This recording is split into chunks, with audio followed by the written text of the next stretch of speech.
Hey students, I thought I'd make a quick video. I'm helping a few students by Zoom and by email that I think benefited from a new thinking process and how to kind of approach a physics class. And so it's something that sometimes as physics teachers take for granted and we kind of overlook. It dawned on me that I should share that with all of you. So I hope this will help a few of you. I'll just title this here as Studying Physics and Some Advice, because here's really what I wanted to say in a nutshell, is that a physics class and succeeding in physics is very different than probably any other class you have taken. Maybe the exception of when you took your calculus class. But even then, I would say it's different than a math class. And here's what I mean by that. You will not find in this class a bunch of material to memorize, a bunch of facts and figures to know. You know, I will never put like a diagram on the board or a table here on a video that you might see in a biology class where it says, hey, let's learn the names of all the muscles in the human body. And so if this is an anatomy class, those can be brutally hard classes because all of the material and what I call memorization of material. And physics is not that way at all. In fact, it's 100% the reverse. And so that's the advice I want to give you. The sooner you kind of catch on to this idea, the more successful you will be in physics. And so I like to use this phrase. Physics is about knowing how to apply a few, now let me pause right there, a few powerful, fundamental concepts to explain a universe of phenomenon. That's one of my quotes. If you ever watch my YouTube channel, you hear me say that many times for the engineers. I say it jokingly to them, and they even get tired of hearing it. I put it on the top of all their tests, but it's worth repeating. Physics is about knowing how to apply a few powerful, fundamental concepts to explain a universe of phenomenon. So right now we're dealing with motion. See, and if you have the position of something, you can get to its velocity by taking its derivative, and you get its velocity. Or you could take the derivative of its velocity and get its acceleration.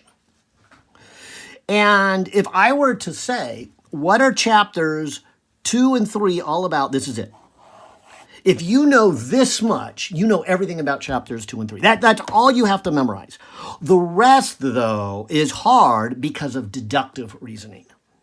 So it's, again, not a bunch of memorized pieces. It's a bunch of deductive reasoning. So if you find yourself trying to memorize, how do I do this problem when it has a car? Or how do I do this problem when it has a ball? Or how do I do this problem when it has a train? You're missing the idea that all motion is the same. So it doesn't matter whether this is a giant planet or galaxy even, or something as small as a molecule, or in between like a car, boat, and plane. All the motion is described the same way. Now, it might be worth memorizing a few other things than just this, and so maybe I'll point them out. But I'll say it jokingly, but I mean it in all sincerity right here. If I were to say, would you like to know the answer to every homework problem in Chapter 2 and Chapter 3, it's right here. Chapter 2 is one-dimensional motion, and Chapter 3 is two-dimensional motion, and hopefully by now you've gotten that far, and you'll see that I kind of describe the way you do two-dimensional motion is you just do one-dimensional motion twice, you cut your paper in half, you look at the motion in the x direction, you look at the motion in the y direction. So again, the logic is there, and these problems are hard. I do not want this video to come across as saying, hey, this is going to be an easy class. In fact, just the opposite is true. It probably will be harder than a human anatomy class or some other class like a history class where maybe you have to do a lot of reading, but you don't do a whole lot of deductive reasoning. So I'm going to say it again. Physics is about knowing how to apply a few fundamental but powerful a few powerful, fundamental concepts to explain a universe of phenomenon. And if you keep that in the back of your mind, each chapter kind of focus on, okay, what is this fundamental idea? And in this case, the fundamental idea is the connection between position, velocity, acceleration, and time. And in fact, to kind of illustrate this, in chapter 2, and I'll just put initial in there, I said, these are your 5 equations. Your 5 variables. And you had these 5 equations. Now, these 5 equations were derived from this. Our first equation looked like this. Our second equation looked like this. Our third equation looked like this. Let's see, our fourth equation look like this. And our last equation, the one that I don't do too often, so I got to kind of derive it in my head. There we go. Is that. And what I was saying here is these are all derived from this. If you start off with this and say A is a constant, then you integrate it once, you get this. And so maybe I should say, remember that the reverse of a derivative is an integral. So that's our deductive reasoning. I didn't need to tell you how to go the other way around. Or maybe I do. See, that's this whole idea. In other words, if I tell you how to go from position to velocity by taking a derivative, you deduce to go from velocity to position, you do an integral. And so knowing how to do this, so if you just memorize this, if you take the learning from this, you could go the other way. And that's how I got this equation. I just took this A and I integrated it and I got that. And then when I integrated it a second time, I got that. And then when I solved this one for A and substituted into here, I got that one. And then when I solved this one for... No, I'm sorry, I said that wrong. This one for time and substitute that one, I got the third one. When I solved this one for acceleration and substitute the second one, I got the fourth one. And then when I solved this one for initial velocity and substitute the second one, I got the fifth one. And so all of these are deductive reasonings from this very simple information. So you could memorize one direction and deduce the other one, or you could go ahead and memorize it. That's a one step more. You don't have to, but it's not so hard, so I'd say go ahead and do that. These 2 equations are, again, probably worth memorizing, but again, you don't have to because you can derive them from there. And then these other 3 are derived by combining these other 2 together. So again, you don't have to memorize those, but again, maybe it's a good idea. And that's what I was suggesting. I was suggesting because you guys are probably used to memorizing big, long lists of things like, naming the bones in the body. And so maybe for you, your strength is in memorizing a bunch of information, but that's long-term going to hurt you for this class. It's more about deductive reasoning. Definitely do not, for these next 2 chapters, these first 2 chapters, do not memorize any more than this. This is the maximum you should memorize. Everything else, you should just deductive reason out. You should look at the information they gave you, and from that decide, well, is it a constant acceleration or is it not? If it is, I can use these equations. If it's not, I'll do that. Then if it is constant acceleration, then I'll take a look at what is given to me and what's being asked for. And as I said, one of the keys to these 5 problems is focus on what is missing. And so missing from this equation is the distance traveled. Missing from this one is final velocity. Missing from this one is time. Missing from this one is acceleration. And missing from this one is initial velocity. And so usually, because there's 5 variables, they usually give you 3. Ask for the 4th and say nothing about the 5th one. And the one that's missing then would be the perfect one to pick that equation, as you heard me say a number of times. So I'm trying to give you a mechanism of how to use these equations, but hopefully I don't even need to do that. Hopefully you will just see, well, of course, that just makes logical sense. Nobody needs to tell me to focus on the one that's missing. I know that's going to be true. I know that, look, they give me 3 things, and they're looking for a 4th. So those 4 things must be in the equation. So the best equation to pick for them is the one that has the variable that's missing. Yeah, sure. That makes total sense. Nobody needs to tell me that. See, and that's what I mean by deductive reasoning. So I'm going to say it again.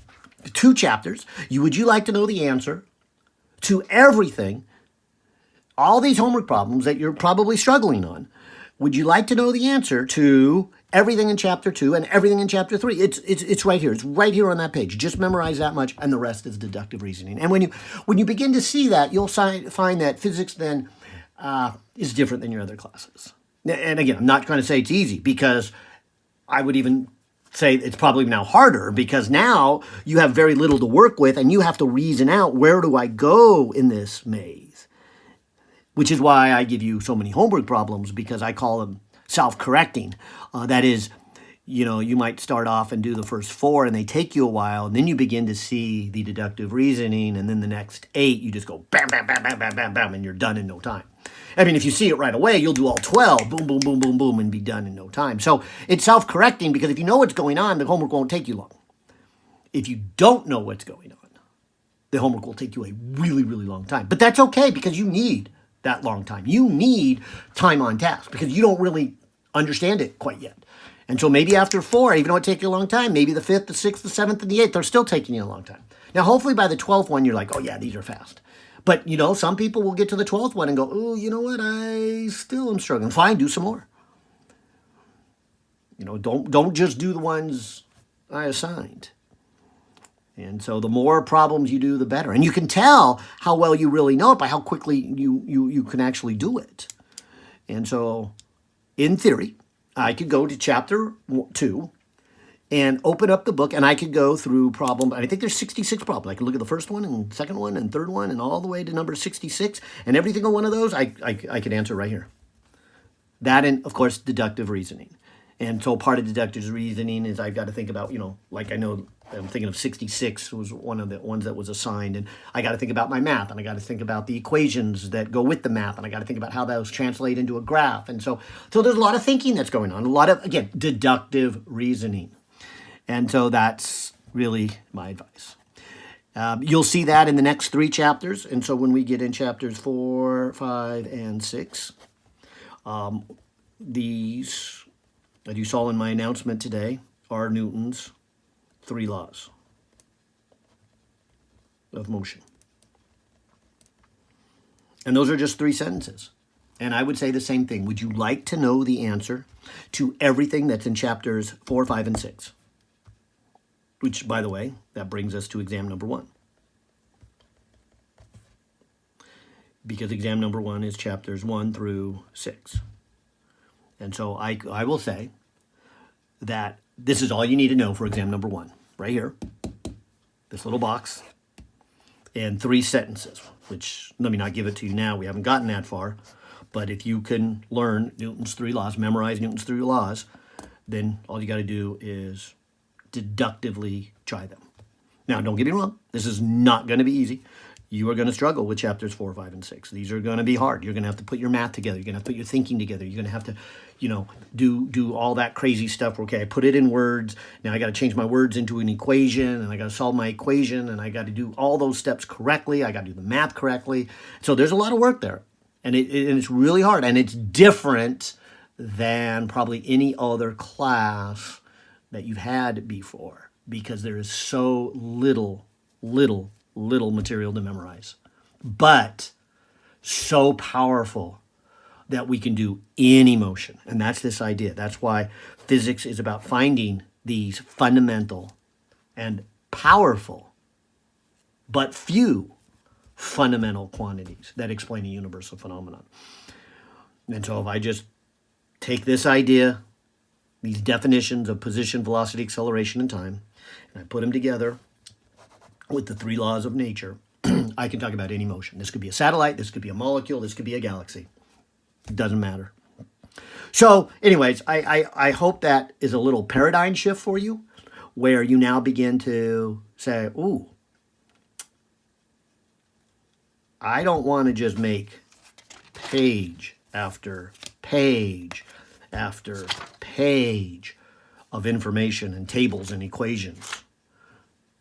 What I want to do is get to the fundamental. What is the fundamental idea? Which, again, I'll say for exam number 1, it's just 3 sentences, Newton's laws of motion, and these tables, or these variables, connection between them. and then some deductive reasoning. Okay, a lot of deductive reasoning. It might take you a long time to get to the answer, but I'll say it again. When you begin to see physics that way, you'll see how incredibly powerful it is and how people like myself get excited about it. I mean, this was really kind of my enlightenment of why, I chose physics and engineering. I was just fascinated by how just few but powerful concepts can explain a universal phenomenon. And you guys are in life science. I loved biology, but it just wasn't quite the same. I just wasn't a big fan of that learning style. And you probably are, though. And that's why I feel like I need to give you this advice, that physics is a little different. And I know it's one that is always intimidating for you life science people, because I think of this difference. It's different than a history class. It's different than a biology class. It's, of course, closer to a math class. Something else you might not be real fond of either. All right. Well, hope this helps somebody. Take care.